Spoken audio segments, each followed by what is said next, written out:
Hey y'all, I just wanted to say hi and my name is Valerie. I really hope you enjoy some of these meal recipe inspiration videos, and if I have a link to any of the recipes, they will be down below in the description box. I would appreciate you hitting that red subscribe button or leaving a comment or a like down below as well. I look forward to connecting with each and every one of you. Now let's get started. This first recipe is a smoked sausage potato and green beans made in the Instant Pot. First, you're going to plug in your Instant Pot and press the Sauté function. Then you're going to add 2 tablespoons of olive oil while it heats up. Next, you're going to dice up between 8 to 10 small to medium potatoes. I'm using yellow potatoes here. Now I'm just moving those potatoes to the side in a bowl so I can start to work on my green beans. Next, you will clean and trim 1 pound of green beans. You can snap off the stems or cut them off like I am doing here. Now you will just open up your kielbasa and cut it up into the size of pieces you prefer. I like my pieces to get nice and browned, so I cut them into smaller bite-sized pieces. Next, I'm taking half of a small yellow onion and I'm cutting it into smaller pieces and removing the peel so that I can dice it up in my vegetable chopper. This vegetable chopper is one of my favorite kitchen gadgets. It can save so much time when you have a lot to dice up. I will link it in the description box below for you guys. Once your Instant Pot says hot on the screen, you will add in your kielbasa and give that a stir to coat with the oil. Then just let that brown to your liking and stir it occasionally to brown all sides. Once it is browned, you will add in your onion and saute that for about a minute. Then you will add in 1 to 2 cups of chicken broth and give that a stir to remove the brown bits off the bottom of the pan. Next, you're going to add in a packet of ranch seasoning. I'm using a larger container, so it's 1/4 cup. Then just stir that up to dissolve the powder in the broth. I wanted some garlic flavor, so I added in around a tablespoon of garlic powder. You can also add in fresh minced garlic when you are sauteing the onion. Next, just dump in your cut up potatoes to the pot and give them a mix into the liquid.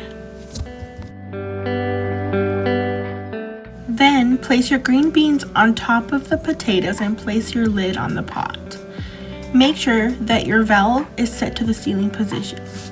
Depending on your Instant Pot model, you will press your manual or pressure cook button and set it to cook for 3 minutes. When it is done, you will quick release your steam.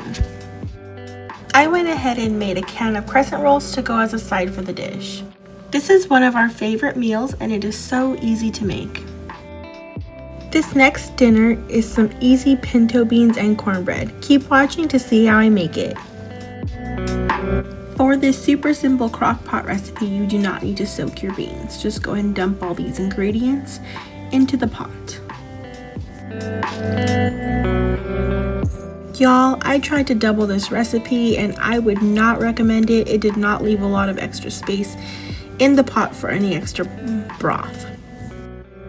To cook these, you can cook them on low for 7 to 8 hours or high for 4 to 5 hours. I'm choosing low for 8 hours. And I do realize that it's high here, but I realized after and I changed it to low. To go with the pinto beans, I'm just making some jiffy cornbread. I'm pouring 2 boxes of cornbread into my mixing bowl and breaking up some of the clumps. Next, go ahead and crack your 2 eggs and add them into your cornbread mixture. Then go ahead and give those a stir to incorporate them. Now you're just going to pour in 2/3 cup of milk and then go ahead and mix that up. This isn't part of the directions on the box, but I decided to add 1 to 2 tablespoons of honey, and I just mixed that into my cornbread mixture. Now I'm just going to pour that batter into my creased 8x8 baking dish. I also decided to drizzle some honey on top of the cornbread. If you are using a regular oven, just go ahead and follow the directions on the box. I decided to use my Instant Pot Omni oven to bake this, and I baked it at 400 degrees for 10 minutes. It wasn't quite ready, so I did have to add some additional time. It may have been due to the thickness of my pan. We always enjoy this kind of comfort food, especially when it's cold outside. We hope you enjoy as well. Y'all, this creamy chicken pasta with bacon was so good, and we loved it, and we're gonna keep it in our rotation now for our recipes. First, you're gonna start off by frying a half a pound of bacon. You can also choose to cook your bacon in the oven. That's actually my preferred method. Now to your large pot of boiling salted water, go ahead and add about 8 to 10 ounces of pasta. For me, that's about 3 cups. Here I'm just trimming off the excess fat of about 1 pound of chicken breast. Now I'm just filleting these chicken breasts down the center to make them thinner. You can always just pound them as well to thin them out. After washing your hands, go ahead and season one side of the chicken breast with salt and pepper to your liking, as well as with some garlic powder, and we love paprika, so I'm using a good amount of it. I also love the color it gives the chicken when cooking it.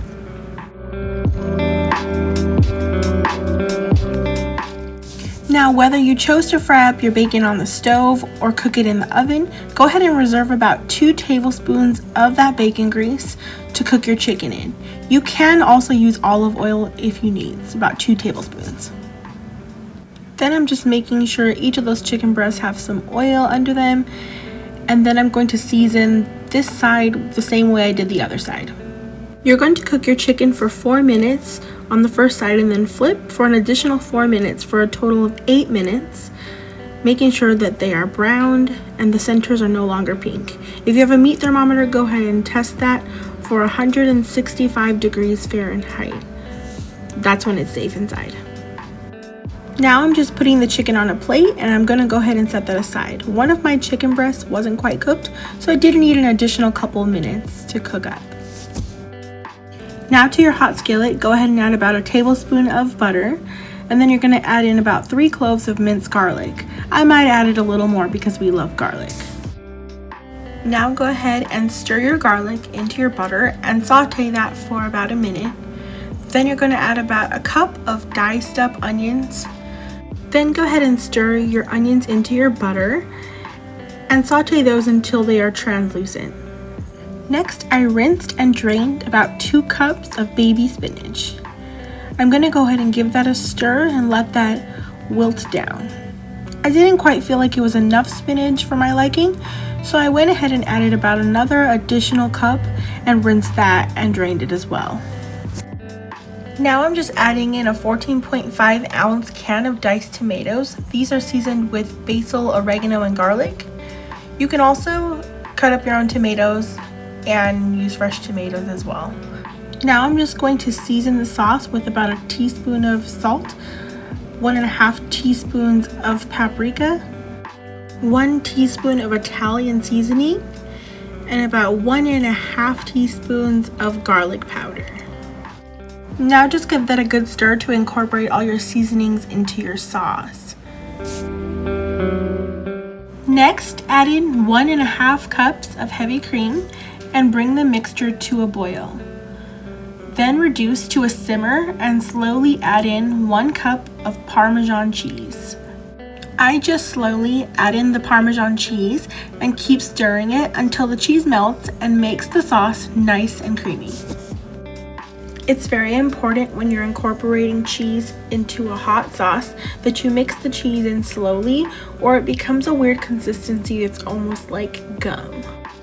While my sauce was simmering, I went ahead and drained my pasta. Now I'm just plating some of that penne pasta, and I'm going to go ahead and add some of the sauce on top. I cut up my chicken breast into slices, and I went ahead and put that on top of my pasta. Now I'm just going to take a few slices of bacon and go ahead and give those a good crumble on top. Now I'm just going to pour some additional sauce on top of that because we like it nice and creamy. You could also add some Parmesan cheese to the top. I just forgot. A side salad or garlic bread would be a great addition to this meal. Thanks for watching, friends. Don't forget to like this video and subscribe to be part of my YouTube family.